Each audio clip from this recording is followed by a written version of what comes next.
এই যে দেখেন, এটা কি মাছ আসলে? এটা হচ্ছে জাটকা মাছ।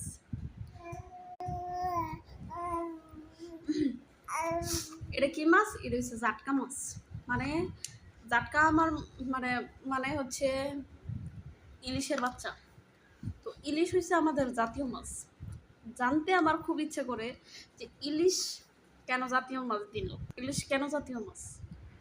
তো জীবনে তো ওগুলো ইলিশ মানে আমি আমার জীবনে একটা কোনোদিন কখনো ইলিশ খাই নাই বা দইরেও দেখি নাই।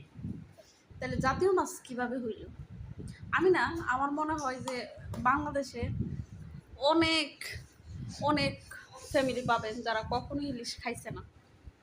ঠিক আছে, মাংসর কথা বলেন যে মাংস হচ্ছে গরিবের স্বপ্ন চাওয়া পাওয়া।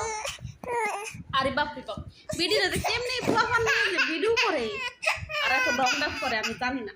দুইটা ভাত খেতাম বই তাও পারে না। তো একটাই প্রশ্ন যে ইলিশ কিভাবে জাতীয় মাছ? কোনোদিন চোখেও দেখছি না, দইরেও দেখছি না, খাইও দেখছি না। আমার মতো হাজারো ফ্যামিলি আছে, লক্ষ লক্ষ ফ্যামিলি আছে যারা হচ্ছে কখনো ইলিশ খাইছে না, ধরছে না, চিনে না, জানে না। তাহলে এটা জাতীয় মাছ কিভাবে বললো? ও বুঝছি, মানে যেটা জীবনে ধরন জানা, সোন জানা, খাওয়ান জানা, মানে সাধারণের সাধ্যের বাইরে, এটাই বুঝি জাতীয় না। এই জন্য সমস্যা নাই, জাটকা নিয়ে আইসি বুঝছো, মাত্র 120 টাকা। তা হইয়াছিল 120 টাকা কেজি, এই জন্য নিয়ে আই না ইলিশের চাহিদা পূরণ করি।